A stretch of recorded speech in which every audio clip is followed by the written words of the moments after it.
Okey, dalam bahasa Melayu pula, maksud tamadun? Maksud tamadun ialah suatu peradaban yang merujuk kepada pencapaian kemajuan masyarakat dari segi kebendaan dan juga perkembangan pemikiran yang meliputi sosial dari segi politik pula ni tentang negara dan juga budaya. Budaya ni ialah banyak. Apa maksud kebendaan?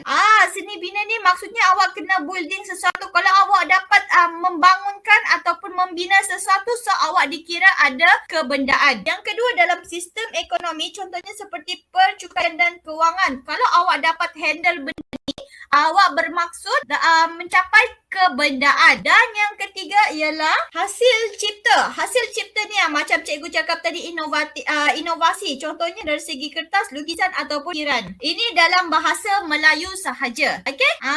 Lagi maksud tamadun dalam bahasa Melayu merujuk kepada kemodenan masyarakat yang teratur. Maksudnya dalam keseharian kehidupan awak tu teratur. So inilah yang dimaksudkan tamadun dalam bahasa Melayu sahaja.